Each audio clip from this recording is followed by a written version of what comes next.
یا اللہ۔ امیر المومنین، خلیفۃ المسلمین، خلیفہ اول بلا فصل حضرت سیدنا ابو بکر صدیق رضی اللہ تعالیٰ عنہ کی سیرت پر، آپ کے فضائل اور کمالات پر چند باتیں۔ قرآن مجید فرقان حمید میں اللہ کریم نے فرمایا والذی جاء بالصدق وصدق بہ، فرمایا وہ جو سچ لے کر تشریف لائے اور وہ جنہوں نے اس سچ کی تصدیق کی، اولئک ھم المتقون، یہی اللہ سے ڈرنے والے ہیں۔ جو سچ لے کر تشریف لائے اور جنہوں نے سچ کی تصدیق کی۔ نبی کریم صلی اللہ علیہ وسلم کو اللہ تبارک و تعالی نے بے شمار لاتعداد معجزات عطا فرمائے۔ حضور کو اللہ تبارک و تعالی نے بے شمار کمالات سے نوازا۔ حضرت عبداللہ بن رواحہ رضی اللہ تعالی عنہ فرمایا کرتے تھے کہ حضور صلی اللہ علیہ وسلم کوئی معجزہ بھی نہ دکھاتے تو حضور علیہ السلام کا چہرہ ہی ایسا تھا کہ لوگوں نے دیکھتے جانا تھا اور کلمہ پڑھتے جانا تھا۔ نبی پاک صلی اللہ علیہ وسلم کو اللہ نے بڑے کمالات دیے۔ کچھ لوگ ایسے تھے جو سارے کمالات دیکھ کر بھی مطمئن نہیں ہوئے، نہیں کلمہ پڑھا انہوں نے۔ یہ ایک فکری پہلو ہے، اس پر ضرور غور فرمائیں۔ جب جنگ ہوتی ہے ذاتی مفادات کی، اور جب انسان کو یہ غلط فہمی سما جاتی ہے کہ مجھے بھی کچھ پتا ہے، مجھے بھی کچھ آتا ہے، اور جب اس کا یہ ذہن بن جاتا ہے کہ میں نے ہر چیز کو پہلے اپنی چھوٹی سی عقل کے دائرے میں رکھ کے اچھی طرح سے پرکھنا ہے، اگر میری عقل پر چیز پوری آئے گی تو قبول کروں گا ورنہ قبول نہیں کروں گا۔ پھر لوگ نہیں مانتے، بڑے بڑے کمالات تھے، بڑا کچھ تھا، اور جنہوں نے نہیں نہ مانا انہوں نے زیادہ کمالات دیکھے،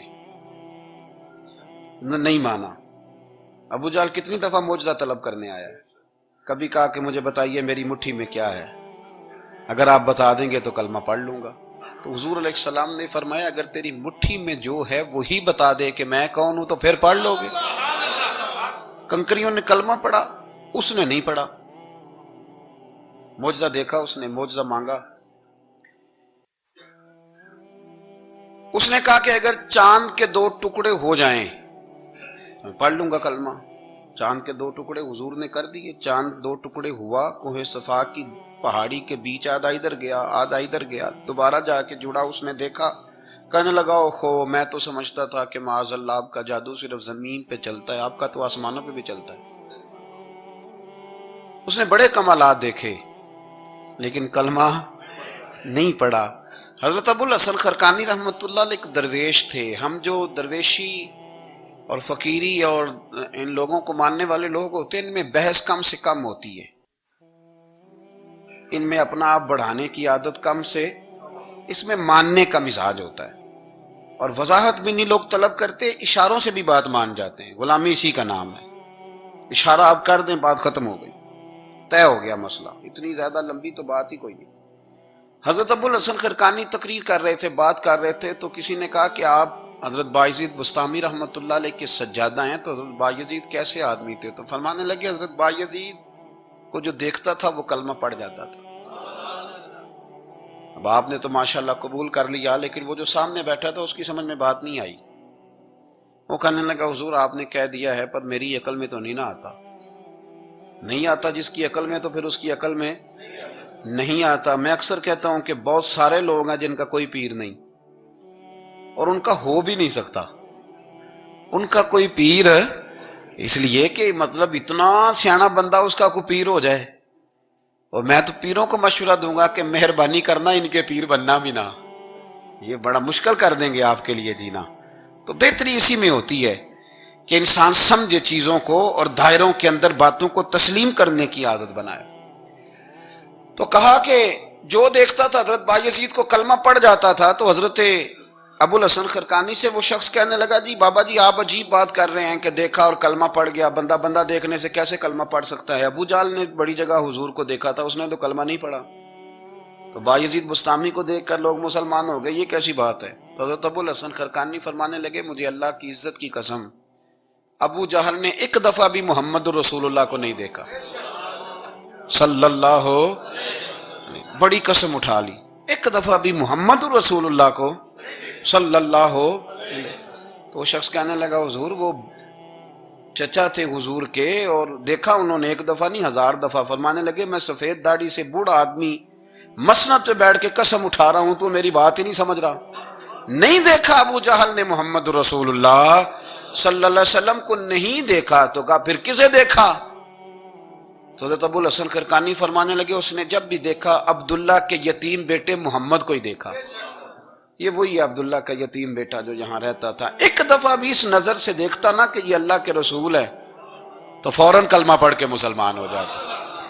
جب بھی لوگ دیکھتے ہیں وہ اینک کی بڑی شاندار لگائی ہوئی ہے جس کے اندر سے کوئی آدمی بھلا نظر ہی نہیں آتا، تو ان کو پھر بھلائی نصیب نہیں ہوتی. ایک نظر سے بھی اگر انسان دیکھتا ہے کہ جس سے اسے بھلائی چاہیے تو پھر اللہ اسے توفیق ہدایت عطا کر دیتا ہے. حضرت ابوبکر صدیق کا کمال یہ ہے کہ میرے نبی کریم علیہ السلام نے نا ان کی شان ایک الگ انداز میں بیان فرمائی، الگ انداز میں. محبوب فرمانے لگے میں نے جس کے سامنے بھی دین پیش کیا اس نے دلیل مانگی. ایک بات آپ کو بتاؤں، یہ میری بات یاد رکھنا، اس کو کبھی نہ بھلانا. جو اپنوں سے دلیل مانگتا ہے نا وہ اپنا ہوتا ہی نہیں. اپنوں سے دلیل مانگ لی اس نے بغیر دلیل کے، بغیر حیل و حجت کے. یہ ایک بات ہے، میں اس کو سمجھاؤں گا نہیں، نہ کھولوں گا، بس کہہ کے گزر جاؤں گا. اس کو سمجھ لیں اگر آپ کی سمجھ میں آئے تو. جس نے اپنوں سے دلیل مانگی نا، جس نے وضاحت مانگی، جس نے ثبوت مانگا، وہ اپنا تھا ہی نہیں. تو کیا ضرورت پڑی تھی کہ وہ دلیل مانگتا، وضاحت پوچھتا؟ حضرت نجم الدین کبریٰ رحمت اللہ علیہ کے مرید تھے حضرت امام فخر الدین رازی. اتنے بڑے امام ہو کے ایک فقیر کے غلام تھے. تو فرماتے ہیں آخری وقت آیا تو شیطان آ گیا. میں اس کو کہتا تھا رب ہے، تو شیطان بھی تو بڑا عالم ہے نا، تو وہ دلیل توڑ دیتا تھا. فرماتے ہیں میں نے 360 دلیلیں دی، اس نے ساری توڑ دی. تو پھر میں نے اپنے شیخ کی طرف توجہ کی، میں نے کہا حضور کو نظر کرم فرمائے. تو شیخ نجم الدین کبریٰ فرمانے لگے اس بے ایمان کو کہہ دے میں اپنے رب کو بغیر کسی دلیل کے رب مانتا ہوں، دلیل کی ضرورت ہی نہیں، بس میرا رب ہے تو رب ہے، ختم ہو گئی بات. نبی رحمت علیہ السلام فرمانے لگے میں نے جس کے سامنے بھی دین پیش کیا اس نے دلیل مانگی. فرمایا یہ واحد میرا ابو بکر صدیق ہے. میں نے اسے کہا ہے کلمہ پڑھ لو، اس نے دلیل مانگی نہیں، فوراً ہی کلمہ پڑھ کے مسلمان ہو گیا. کوئی دلیل نہیں، کوئی معجزہ نہیں، کوئی طلب نہیں، کوئی شے نہیں. ساری زندگی مطمئن ہی نہیں ہو پائے لوگ، ساری زندگی اطمینان ہی نہیں ہو سکا.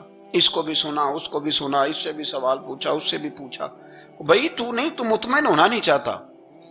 تو بحث کرنے کے لیے علم سیکھ رہا ہے، اس نے عمل کرنے کے لیے سیکھنا ہوتا ہے. اس کو تو ایک حرف ہی بڑا کافی ہوتا ہے، تو ایک لفظ کی ضرورت ہوتی ہے. ایک جملے میں ساری زندگی لوگ گزار دیتے ہیں. حضرت ابوبکر صدیق رضی اللہ تعالیٰ عنہ نے بحث والا دروازہ نہیں کھولا. حضور نے کہا کلمہ پڑھو تو انہوں نے کلمہ پڑھا اور مسلمان ہو گئے. کوئی دلیل، کوئی وضاحت، کسی چیز کی کوئی حاجت، ختم ہو گئی بات.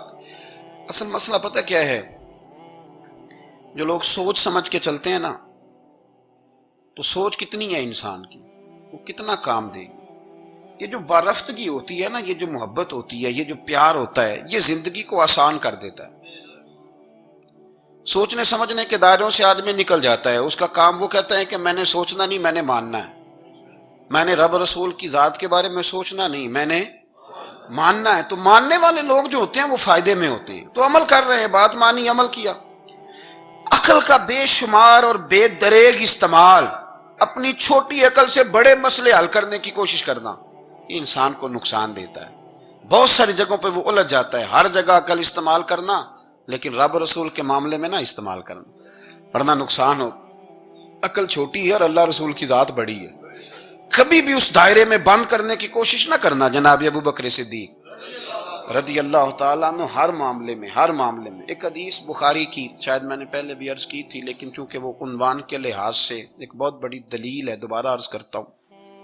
نبی پاک علیہ السلام نے 1500 کے قریب صحابہ سے فرمایا تھا کہ چلو عمرہ کرنے چلیں۔ عمرہ کرنے جب ہم جاتے ہیں نا تو ہمارے گلے میں پھول بھی ڈالے جاتے ہیں، اور آپ کو پتہ ہے بتانا بھی پڑتا ہے لوگوں کو کہ میں عمرہ کرنے جا رہا ہوں، پھر روٹی بھی پکتی ہے، پھر سب رشتہ داروں کو پتہ بھی چل جاتا ہے، اور بندہ چلا جائے ایئرپورٹ تو احرام باندھا ہو نا تو پتہ چلے نا فلائٹ تو 24 گھنٹے لیٹ ہے، تو جن کو حکم ہے نا کہ تم نے سی بھی نہیں کرنی وہ بھی روڑے اٹھا لیتے ہیں۔ احرام باندھا ہوا ہے، حکم ہے کہ اب تم نے کوئی جھگڑا، کوئی لڑائی، کوئی فساد ہے تو ایئرپورٹ پہ لوگ روڑے اٹھا لیتے ہیں، کہتے ہیں ہم ایئرپورٹ بھی توڑیں گے اور فلائٹ کا جو عملہ ہے اس کا گریبان بھی پکڑیں گے، بڑا کچھ ہی دنیا کرتی ہے۔ اور اگر کسی کے پیر صاحب نے کہا ہو چلو عمرہ کریں، اللہ، اور پھر ایئرپورٹ پہ جا کے پتہ چلے کہ پیر صاحب کے ساتھ تو دھوکہ ہو گیا، بندہ غلط نکلا ہے، پیری مریدی قائم رہے گی؟ سوال ہی نہیں پیدا ہوتا۔ میرے ساتھ ایک سنگی نے ایک دفعہ بات کی، کہنے لگا جی پیر صاحب کامل نہیں۔ میں نے کہا کیا غلطی ان میں پائی جاتی ہے؟ کہتے میں انہوں نے پوچھ کے باہر دے پیسے جمع کرائے سن تو میرا کام نہیں بنیا۔ میں کہ تو پیر پڑھ لیا، تیرے تو کوئی نجومی پڑھنا چاہیے سی، وہ نجومی ہونا چاہیے تھا تیرے لیے، تاکہ وہ اچھی طرح غور کرتا ہے۔ جی آپ کو پتہ ہے نا اہل سنت میں کتابیں بھی نکلتی ہیں، کئی لوگ کہتے ہیں یہ کوئی کتاب کٹ کے دسو، میں کیوں کسی لکھی نہیں تو کٹیے کی تو کون سی کتاب ہے جو آپ کہہ رہے ہیں نکالیں اور ذرا بتائیں کہ فلانا کام میرے لیے ٹھیک رہے گا کہ نہیں۔ ایک استخارہ ہے دین میں، اور استخارے کا بھی بابت معاملہ یہ ہے کہ آپ نے استخارہ کر لیا، اس کے بعد بھی آپ حتمی فیصلہ نہیں کریں گے۔ بزرگ کہتے ہیں کہ استخارہ کر کے بھی یہ کہو کہ جی میری سمجھ میں یہ آیا ہے، باقی حقیقتوں کا علم اللہ جانے، اللہ کا رسول جانے صلی اللہ علیہ وسلم، حقیقتوں وہی جانتے۔ تو الجھے نہیں زندگی میں۔ 1500 کے قریب صحابہ تھے، حضور نے فرمایا احرام باندھو بھائی، عمرہ کرنا ہے۔ حدیبیہ کے مقام پہ گئے تو قریش مکہ نے روک لیا، نہیں کرنے دیں گے۔ جب بات بہت آگے بڑھی تو پھر شرطیں لکھی گئیں، شرطیں بڑی سخت ہیں کہ جو مسلمان مکے سے مدینے آئے گا مدینے والے واپس کریں گے، اور اگر کوئی مسلمان مدینے سے مکے چلا گیا تو مکے والے واپس نہیں کریں گے، ہم ان کے لوگ دیں گے، وہ ہمارا بندہ دیں گے نہیں۔ یہ شرطیں تھی، صحابہ پریشان تھے۔ اب جب شرطیں طے ہو گئیں، شرطیں بھی سخت ہیں، نبی کریم علیہ السلام نے فرمایا بھی احرام کھول دو، فلائٹ کل نہیں جانی، پرسوں نہیں جانی، یعنی ہم اس سفر میں عمرہ کر ہی نہیں رہے، احرام کھول دو۔ تو امام زرقانی کہتے ہیں سب لوگ پریشان تھے، سب سے پہلے حضرت ابو بکر صدیق اٹھے، سب سے پہلے اٹھے، اٹھ کے احرام کھولا۔ ایک شخص نے کہا آپ کو بڑی جلدی ہے، تو آپ فرمانے لگے جلدی والی بات ہی کوئی نہیں، حضور کے کہنے پر باندھا تھا، نبی پاک کے کہنے پر کھول دیا ہے، ختم ہو گئی بات۔ حضور نے فرمایا باندھ لو تو ہم نے باندھ لیا، حضور نے کہا کھول دو تو ہم نے کھول دی، جلدی والی کیا بات ہوئی؟ صحیح بخاری کے لفظ ہیں، حضرت عمر کہتے ہیں کہ میری سمجھ میں بات نہیں آتی تھی، دب کے صلح کیوں کریں، ہم تو 313 تھے، تو ہم نے بدر میں ان کو بھگا دیا تھا، اب تو ہم 1500 ہیں، تو ہم ان سے قتال کریں گے، لڑائی کریں گے، جنگ ہوگی۔ حضرت عمر فاروق رضی اللہ تعالیٰ عنہ فرماتے ہیں حضور نے شرطیں طے کر لیں، بات لکھی گئی، میں نبی پاک کے حجرے میں داخل ہوا، خیمہ لگا ہوا تھا، میں نے جاتے ہی اپنے جذبہ جہاد کا اظہار کیا اور بڑے جلال میں یا رسول اللہ آپ سچے رسول ہیں؟ بالکل سچا ہوں، قرآن سچا ہے، بالکل سچا ہے، اسلام سچا ہے، بالکل سچا ہے، حضور ہم دب کے صلح کیوں کریں؟ تو نبی کریم علیہ السلام نے فرمایا عمر تجھے تیری ماں روئے، میں اللہ کا رسول ہوں، میں وہی کہتا ہوں جو میرا رب مجھے حکم ارشاد فرماتا ہے۔ کہتے میں نے فوراً عرض کی یا رسول اللہ صلی اللہ علیہ وسلم آپ نے فرمایا نہیں تھا کہ عمرہ کریں گے؟ تو حضور نے فرمایا کہا تو عمرہ کریں گے، یہ تو نہیں کہا تھا کہ اسی سال ہی کریں گے، کریں گے تو کریں گے۔ جناب عمر کہتے میں واپس تو آ گیا، پر وہ میرے اندر جو جذبہ جہاد تھا ابھی ٹھنڈا نہیں ہوا۔ چند قدموں کے فاصلے پہ ابو بکر صدیق کا خیمہ تھا، کہتے میں ان کے خیمے میں جھک گیا، وہی سوال میں نے دہرائے، وہی میں نے کہا عمر ابو بکر یہ سچے رسول ہیں؟ کہا بالکل سچے ہیں، قرآن سچا ہے، سچا ہے، اسلام سچا ہے، سچا ہے، تو پھر ہم دب کے صلح کیوں کریں؟ جناب عمر فرماتے ہیں میں قربان جاؤں ابو بکر کے لفظوں میں بھی فرق کوئی نہیں آیا، حروف بھی اتنے ہی جتنے نبی کریم نے ادا کیے تھے۔ حضرت ابو بکر فرمانے لگے عمر تجھے تیری ماں روئے، وہ اللہ کے رسول ہیں، مرضی سے بات نہیں کرتے، وہی کہتے ہیں جو رب انہیں حکم ارشاد فرماتا ہے، بئی نہیں وہی لفظ فرماتے میں نے فوراً کہا، میں نے کہا ابو بکر حضور نے فرمایا نہیں تھا کہ عمرہ کریں گے؟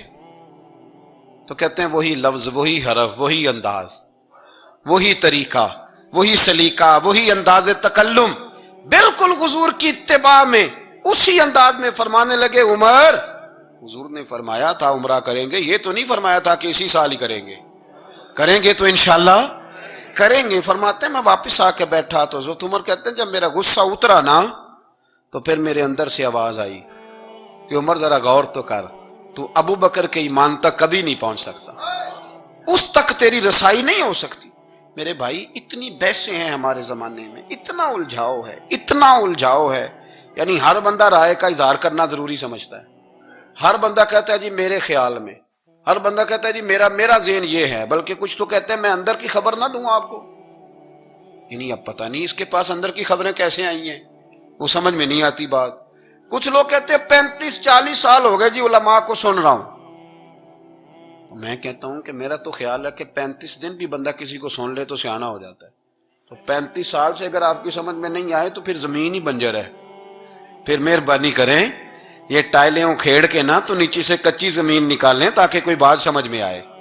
اگر 40 سال ہو گئے، 40 سال، میں ایک اجتماع میں حاضر تھا، ابھی بھی میں عرض کر رہا تھا، تو وہ صاحب مجھے کہنے لگے کہ حضرت صاحب میں نے نا فلاں عالم کو بھی بلایا، فلاں کو بھی بلایا، فلاں کو بھی بلایا، فلاں کو بھی بلایا، اب آپ کو بلایا ہے، تو اس طرح کر کے میرے ساتھ رویے ہیں، بڑا الحمدللہ پیار ہے۔ تو میں نے ان سے پوچھا آپ نماز پڑھتے ہیں؟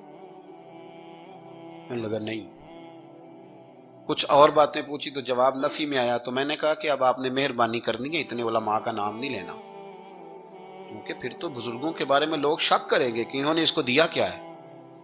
تو ایک بزرگ کی بات سنتے ہیں تو کئی دنوں تک وہی ہمیں بڑا تر و تازہ رکھتی ہے، اور آپ کو اتنے عرصہ ہو گیا تو آپ نے حاصل کیا کیا ہے؟ صرف باتوں کا گورکھ دھندا، لفظوں کا ہیر پھیر، جملوں کا الٹ پلٹ کرنا، یہ زندگی ہے؟ یہ زندگی ہے صرف باتیں کیلو کال سن لی آ گئے؟ نہ، اس سے ذرا آگے نکلیں، عمل کب کرنا ہے میرے بھائی؟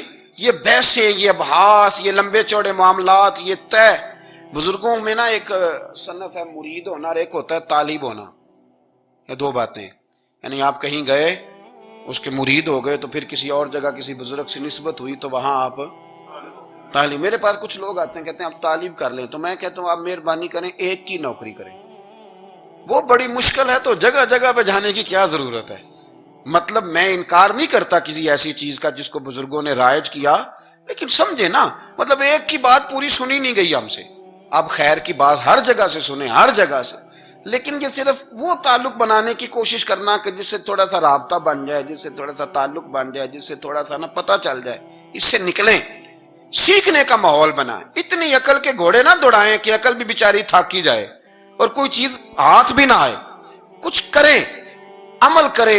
لیکن ایک جگہ پہ میں حاضر تھا تو وہاں دستار فضیلت کا جلسہ تھا، تو ایک مولانا نے تقریر کی، جس طرح تاجر کہہ لیتا ہے نا جی میں الحمدللہ اگر کمائی کرتا ہوں تو غریبوں کو بھی دیتا ہوں، سمجھا لیا نا اپنے آپ کو۔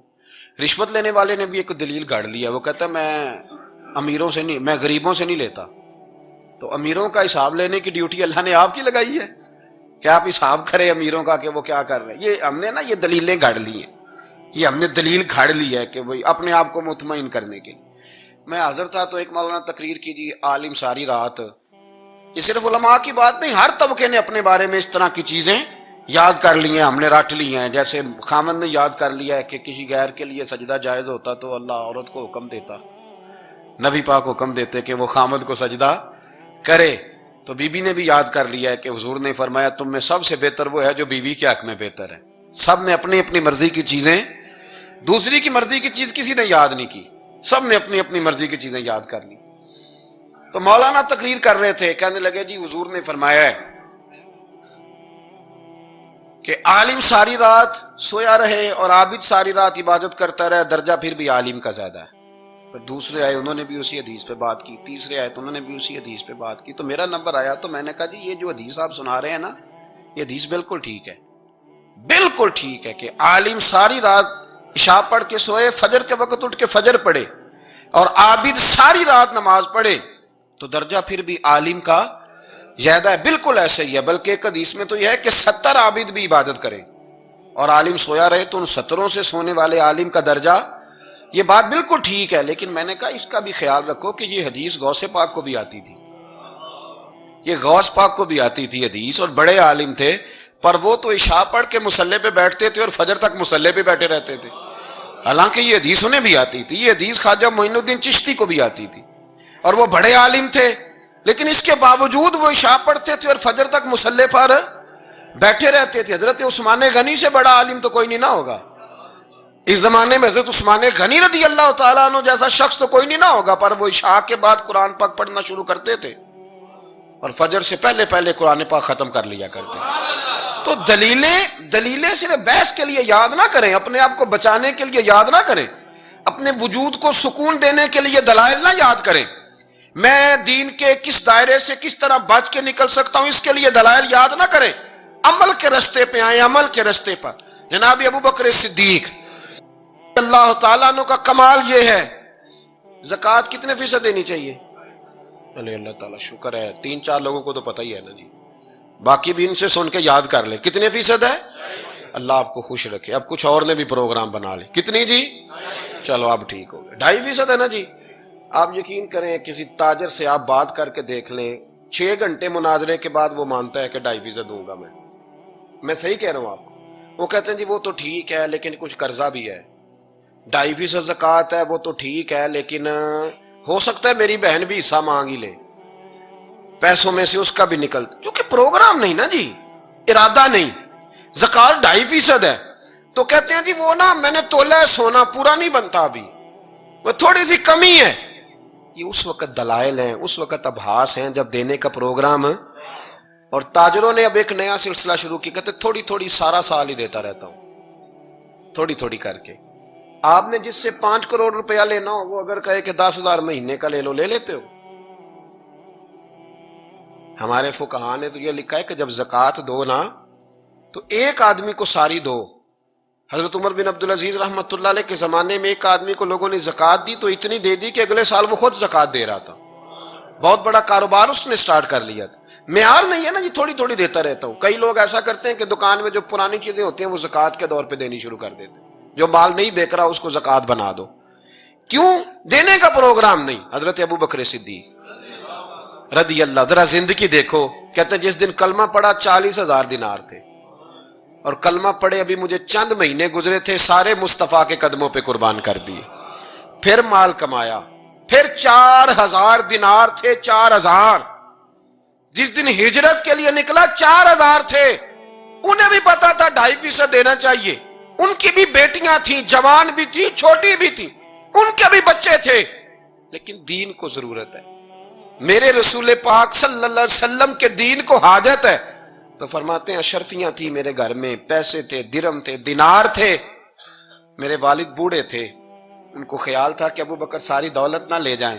تو حضرت اسماء بنت ابی بکر سے جناب ابو بکر صدیق نے کہا کہ اس طرح کرنا، ایک گڑا چھوٹا سا تھا، گڑا ٹویا، اس میں پیسے ہوتے تھے. فرمایا اس میں روڑے رکھ دینا، اوپر ٹاٹ ڈال دینا. والد نابینا ہے، اگر پوچھے نا پیسے تو ان کا وہاں ہاتھ لگا دینا، انہیں پتا چلے ابو بکر سارا مال لے کے نہیں گیا. فرماتے میں ہجرت پہ جانے لگا تو 4,000 سارے ہی لے گیا. سارا مال ہی یار، یا 2.5% کے لیے رٹا پڑا ہوا ہے. 2.5% کے لیے لوگ بحث کر رہے ہیں، 2.5% کے لیے لوگ دلائل چاہیے. کئی مفتیان کرام سے پوچھیں گے، پھر پروگرام بنائیں گے دینا ہے کہ نہیں دینا. اور جس دن تبوک کے لیے میرے مصطفیٰ کریم نے اعلان کیا، جناب صدیق اکبر فرماتے ہیں شے کوئی نہیں تھی، غربت کے دن تھے، کمزوریاں تھیں، مال اس دن کاروباری حالات کم تھے. یہاں لوگوں کا کاروبار جب ڈاؤن ہوتا ہے تو سب سے پہلے مسجد کا 200 بند کرتے ہیں، سب سے پہلے مدرسے کا بند کرتے ہیں، سب سے پہلے خواہش کرتے ہیں کہ وہ جو غریب کو جاتا ہے نا اس کو بند کرو، یہ زیادہ نقصان دے رہا ہے. حضرت ابو بکر صدیق رضی اللہ تعالیٰ عنہ فرماتے ہیں حالات خراب تھے، جیب دیکھی تو اتنے پیسے ہی نہیں تھے کہ مصطفیٰ کریم کو پیش کر سکوں. تو پھر کیا کیا؟ امام جلال الدین سیوطی کہتے ہیں ابو بکر صدیق نے نا گھر کے اندر کپڑا بچھایا، اور پھر صدیق اکبر نے کیا کیا کہ توا بھی رکھا، برتن بھی رکھے، اس پہ چولہا بھی رکھا. ابو بکر صدیق نے اس کے اوپر گھر والوں سے کہا کہ ایک ایک جوڑا پہن لو، ادھر دیکھو میری طرف، ایک ایک جوڑا پہن لو. اور باقی نا سارے جوڑے بھی یہاں رکھو. اور پھر جب لوگ بچوں نے دیکھا نا کہ ابا تو کپڑے بھی رکھوا رہا ہے, کیا بنے گا؟ فرمایا تمہیں تو ایک ایک جوڑے کی اجازت دے رہا ہوں نا, ذرا میری طرف دیکھو. خود اندر گئے تو ٹاٹ کا لباس پہن کے کپڑے بھی اتار کے رکھ دیے, کپڑے بھی اتار کے زمین اسی میں رکھے, سارا کچھ باندھا. لباس ٹاٹ کا تن تندور تے ہڈاں دا بالن تے اسی ہاواں نال تپایا. کپ کپ مکیاں پیڑے کیتے, اتوں عشق پلے تھل لایا. تن دا سالن من دی ہانڈی لون صبر دا پایا. غلام فریدا وے میں ساری تیری, تینوں وجہ یقین نہیں آیا؟ ہر چیز لپیٹ کے نا تو نبی کریم کی بارگاہ میں لے گئے, ہر چیز. میرے محبوب کا بھی انداز دیکھو, فرمایا ماں اب کہتا لے اہلے کا, گھر بھی کچھ چھوڑ کے آئے ہو. دیکھیں ادھر دیکھیں, جب کوئی لاتا تھا تو حضور فرماتے تھے کیا لے کے آئے ہو, یہ کیا ہے؟ یہ پوچھا جاتا ہے کہ یہ پوچھا جاتا ہے گھر کیا ہے؟ بھئی آپ کو کسی نے کوئی تحفہ دیا تو شاپر کھول کے تحفہ دیکھیں گے یا پوچھیں گے گھر کیا ہے؟ لیکن میرے رسول پاک کے لفظ دیکھیں, فرمایا ماں اب کہتا لے اہلے کا. ابو بکر سجنا گھر کیا چھوڑ کے آئے ہو؟ تو رو پڑے, کہنے لگے یا رسول اللہ میں کوئی غریب تو نہیں, میں بڑا مالدار ہوں. اب کہتا لہم اللہ و رسول, گھر اللہ بھی چھوڑ آیا ہوں, اللہ کا رسول بھی چھوڑ آیا. حضور میں کوئی کنگال نہیں, میں مصطفیٰ والا ہوں, میں کوئی غریب نہیں, میں نبی والا ہوں, میں رب رسول کو گھر چھوڑ آیا ہوں. میرے مصطفیٰ کریم علیہ السلام فرمانے لگے تیرے پیچھے جبریل امین کھڑے اور انہوں نے ٹاٹ کا لباس پہنا ہوا ہے, اور تیرے آنے سے پہلے وہ آ گئے تھے. تو میں نے پوچھا جبریل یہ بوریے کا لباس؟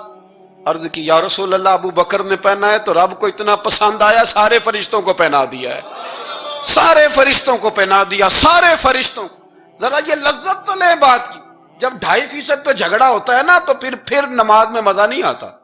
جب تو 2.5% پہ بھی اڑا رہتا ہے نا, پھر درود و سلام پڑھتے پڑھتے طبیعت معاذ اللہ پریشان ہوتی ہے. جب الجھے ہوئے پھر مسائل اور ہیں. پھر میرے محبوب کریم بولے, میں ابو بکر رب کریم نے ایک پیغام بھی بھیجا ہے. یا رسول اللہ وہ کیا؟ فرمایا رب فرماتا ہے کہ ابو بکر سے پوچھ کے بتائیں کہ اس حال میں وہ رب سے راضی ہے کہ ناراض ہے. یہاں اقبال بولے, کہنے لگے خودی کو کر بلند اتنا, خودی کو کر, یہ وہ درجہ ہے, یہ وہ مقام ہے, خودی کو کر بلند اتنا کہ ہر تقدیر سے پہلے پھر خدا بندے سے خود پوچھے بتا تیری رضا کیا ہے. فرمایا رب پوچھتا ہے آپ راضی ہیں کہ ناراض ہیں. تو پھر ابو بکر صدیق بھی کھول کے روئے, کہا یا رسول اللہ میں کل بھی اپنے رب سے بڑا ہی راضی تھا, میں آج بھی اپنے رب سے بڑا ہی راضی ہوں. یہاں لوگ لے کے بھی نہیں راضی ہوتے, ابو بکر سارا کچھ دے کے بڑے ہی راضی ہیں, سارا کچھ دے کے. شریعت کا قاعدہ ہے کہ سارا مال آپ اللہ کے رستے میں نہیں دے سکتے, قانون شریعت ہے. حضرت ابی بن کعب نے کہا تھا یا رسول اللہ سارا دینا ہے. فرمایا نام بھائی چوتھا حصہ دے, 3 حصے بچوں کو دے. حضرت ابو لبابہ نے کہا تھا میں اس پر دلائل دے سکتا ہوں, احادیث موجود ہیں, حضور سارا مال دینا ہے. فرمایا نام بھائی چوتھا حصہ دے, 3 حصے بچوں کو دے. حضرت سعد بن ابی وقاص نے کہا تھا یا رسول اللہ صلی اللہ علیہ وسلم میری ایک ہی بیٹی ہے, سارا اللہ کے رستے میں دیتا ہوں. فرمایا نہ, 3 حصے بیٹی کو, چوتھا حصہ دے. تیرے بچے لوگوں کے ہاتھ دیکھے میں گوارا نہیں کرتا. ان سے کہا کہ چوتھا حصہ دو تب قبول کروں گا. ابو بکر صدیق سے فرمایا تو سارے لے آ, تیرا سارا ہی قبول ہے, تو سارے لے آ تیرا. اور ایک لفظ حدیث میں ایسا ہے آپ یقین کریں, غلام ہوں کسی فقیر کا, تو جب میں اس کو پڑھتا ہوں نا تو آپے سے بات باہر نکل جاتی ہے. حضور کا ایک فرمان ہے, جب اس پر توجہ آتی ہے نا تو مطلب یہ کہ لفظ جو ہے نا وہ ٹوٹ جاتے ہیں, بکھر جاتے ہیں, اور دل کہتا ہے کہ نہیں یہ جو ہے نا یہ معراج ہے, یہ اصل ہے, یہ حقیقت ہے. وہ ترمذی کے لفظ ہیں پر آپ یقین کریں کہ لگتا یہ ہے کہ دنیا محبت ساری سمٹ گئی اس میں. نبی کریم علیہ السلام فرمانے لگے مجھے کسی کے مال نے اتنا نفع ہی نہیں دیا جتنا ابو بکر صدیق کے مال نے دیا. اور پھر اگلے لفظ ایسے ہیں کہ روح وجد کرتی ہے. میرے کریم محبوب فرمانے لگے جس کا بھی مال آیا میں نے بیگانہ سمجھ کے خرچ کیا ہے, اور جب ابو بکر کا آیا ہے تو میں نے اپنا سمجھ کے خرچ کیا ہے, میں نے اپنا سمجھ کے. مجھے پتا ہے یہ شکوہ نہیں کرے گا, یہ شکایت, یعنی اس کو سارا بھی تروڑ مروڑ لوں گا تو اس کے لفظوں پر کبھی حرف. اور یار کچھ لوگ کچھ ہوتے ہیں جو 10 دیتے ہیں تو 20 جگہ بتاتے ہیں, جو کھانا کھلاتے ہیں تو ذکر کرتے ہیں, فرمایا اس کا مال میرا مال ہے، میرا، اس کو سارا توڑ کے کھا بھی جائیں گے تو یہ شکوہ نہیں کرے گا، یہ سارا میرا اپنا ہے۔ حضرت ابو بکر صدیق فوراً بول پڑے، عرض کی حضور جب میں آپ کا ہوں تو مال بھی تو آپ کا ہی ہے نا۔ یا رسول اللہ جب میں نے اپنا اب نہیں بچا کے رکھا تو پھر مال۔ حضرت مولانا معین الواعظ کاشفی نے لکھا ہے، اچھا کئی دفعہ ایسے ہوتا ہے میں بات کوئی اور بیان کرنا چاہتا ہوں تو شروع معاملہ کسی اور طرف نکل جاتا ہے۔ مولانا معین الواعظ کاشفی نے لکھا ہے کہ وہ جو سانپ تھا نا غار ثور میں، وہ 600 سال سے بیٹھا ہوا تھا۔ حضرت عیسیٰ علیہ السلام ایک دن پڑھ رہے تھے انجیل، تو آپ نے نبی پاک کا تذکرہ پڑھا، اس سانپ نے سن لیا، تو حضرت عیسیٰ سے کہنے لگا حضور یہ بتائیں کہ وہ نبی پاک ملیں گے کہاں؟ تو حضرت عیسیٰ فرمانے لگے کہ مکے میں آئیں گے اور مدینے میں رہیں گے۔ تو کہا ملاقات کیسے ہو سکتی ہے؟ فرمایا چلا جا مکے۔ تو وہ سانپ 600 سال غار ثور میں، اس نے 70 جگہ پہ سوراخ کیے۔ کتنے سال؟ کتنے سال بیٹھا رہا؟ بول کے بتائیے۔ آپ 6 گھنٹے بیٹھ کے دکھائیں، سوال ہی نہیں پیدا ہوتا۔ ہم بڑے کمزور ہو گئے، ہمارے لیے معاملہ بڑا اور طرح کا ہے۔ ہماری مرضی کا کوئی بات کرے تو ہم اس سے راضی ہیں، انتظار کرنا اور یہ سارے کام کرنا یہ تو بڑا مشکل معاملہ ہے، یہ تو بڑی عجیب سی کیفیت ہے۔ میرے صاحب رحمۃ اللہ تعالیٰ علیہ 2015 میں کراچی تشریف لائے، میں اپنے ایک سنگی کو لے کے پہنچ گیا، چھوٹا موٹا مولوی میں بھی ہوں۔ صبح میں 7 بجے کے 8 بجے ہم وہاں پہنچ گئے، حضرت آرام فرما رہے تھے، نمازیں انہوں نے اندر ادا فرمائی ساری، ظہر بھی ہوئی، پھر عصر بھی ہوئی، پھر مغرب بھی ہوئی، پھر عشاء بھی ہوئی۔ عشاء کے بعد وہ سنگی ہم سے کہنے لگے کہ آپ کتنا انتظار کریں گے؟ تو میں نے کہا کہ انتظار تو کرتا ہے بڑا آدمی، بڑے لوگ انتظار کرتے ہیں، تو چھوٹے لوگ تو اطاعت کرتے ہیں، ہم چھوٹے ہیں تو ان کی مہربانی ہے، اگر زیارت ہو جائے تو تب بھی ٹھیک ہے، اگر وہ کہیں نہیں ملنا۔ میرے سنگی ساتھ موجود تھے، صبح سے گئے اور عشاء کے بعد کا وقت آ گیا، نہیں انہوں نے ملنا تو پھر بھی ٹھیک ہے، وہ ہس بولے تھے وہ مہربانی، نہیں تو اساں تے لاڑ ہی لڑاونے نے، اس کی مہربانی ہے، اگر بات ہو جائے تو ٹھیک ہے ورنہ کوئی معاملہ نہیں۔ تو عشاء کی نماز کے بعد انہوں نے ہمیں یہ کہا کہ پیغام آیا کہ محفل میں جہاں حضرت جا رہے ہیں وہیں ملاقات ہو۔ تو ہم نے کہا یہ بھی بڑی نعمت ہے، جلوہ دیکھنا بھی بہت بڑی سعادت ہے، اس لیے کہ ہمیں پتہ ہے کہ وہ کیفیت کیا ہے، وہ رنگ کیا ہے، ان کا انداز کیا ہے۔ پیچھے جا کے بیٹھ گئے تو پھر ان کا حکم آیا کہ اس کو کہو ذرا آگے آئے۔ جب میں اسٹیج پہ گیا تو فرمانے لگے مجھے سویرے ہی پتا تھا آپ آ گئے، کوئی عرض نہیں، اتنا کوئی انتظار تو بندہ کر ہی لیتا ہے۔ اب یقین کریں وہ دن کی جو لذت ہے نا وہ آج تک گئی نہیں طبیعت سے، وہ سرور گیا نہیں۔ کبھی کبھی سوچتا ہوں کہ اس سے ڈبل بھی انتظار کبھی ہو جائے پر ایک دفعہ زیارت پھر نصیب ہو جائے، کبھی کبھی یہ سوچتا ہوں۔ 600 سال وہ سام بیٹھا رہا، 600 سال، 600 سال، اور 70 اس نے سوراخ کیے غار ثور میں، لیکن وہ بھی عاشق تھا نا۔ اور یہاں معاملہ یہ تھا کہ ابو بکر صدیق دعا مانگ کے گئے تھے کہ میں نے کسی کو موقع نہیں دینا، ایک میں ہوں گا دوسرا میرا یار ہوگا۔ وہ غار ثور کی تو لذت یہ والی تھی، ایک میں ایک میرے محبوب۔ اس نے 70 سوراخ کیے ہوئے تھے، جناب ابو بکر صدیق نے کہا حضور آپ ٹھہریں، میں ذرا بھی آیا صفائی کر کے۔ تو نبی کریم علیہ السلام رکے تو حضرت ابو بکر صدیق نے کہیں پگڑی پھاڑ کے رکھی، کہیں چادر پھاڑ کے رکھی، اتنے سوراخ بند کیے تو جو ایک رہ گیا وہاں ایڑی رکھ دی۔ تو اب وہ سام بھی شکوہ کرنے لگا کہ یار تو بھی کوئی نرالا ہی عاشق ہے کہ میں نے تو کسر ہی کوئی نہیں چھوڑی تھی، 70 سوراخ کیے تھے اور تو نے بھی کمال ہی کر دی ہے، یہ سارے ہی بند کر دیے، جو بچ گیا اس پہ ایڑی رکھ دی۔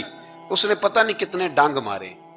سام کا جب ڈنگ لگتا ہے تو وجود میں بہت زیادہ گرمی پیدا ہوتی ہے، گرمی۔ حضرت ابو بکر صدیق کے بارے میں ہمارے شارحین نے لکھا روئے نہیں، وجود اتنا گرم ہوا کہ آنسو ٹپک پڑے۔ نبی کریم صلی اللہ علیہ وسلم نے فرمایا ہٹا نا ذرا پیر، پھر انہوں نے ہٹایا تو میرے مصطفیٰ میں لعاب دہن لگایا۔ مولانا معین الواعظ کاشفی رحمۃ اللہ علیہ فرماتے ہیں کہ جب انہوں نے قدم ہٹایا نا تو پھر وہ سانپ باہر نکلا، اپنا سر نکالا اور کھڑا ہو کے حضور کا دیدار کرنے لگا۔ تو نبی کریم نے فرمایا تیرا کام ہو گیا، اب تو جا، مجھے اور ابو بکر کو رہنے دے۔ تو نکل گیا۔ یہ کیفیات ہے، یہ محبت ہے، یہ وارفتگی ہے، یہ سوز ہے، یہ درد ہے۔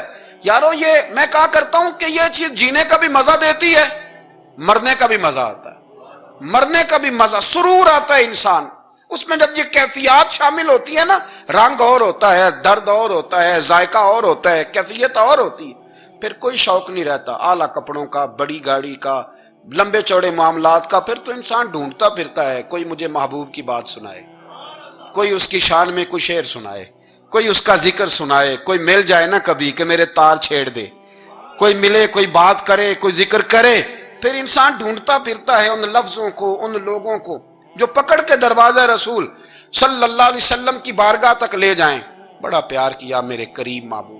حضرت علی المرتضیٰ شیر خدا فرماتے میٹنگ بیٹھی تھی بدر والے دن، ہم بات کر رہے تھے خطرہ کہاں ہے، دلیر لوگوں کی ڈیوٹی کہاں لگائی جائے.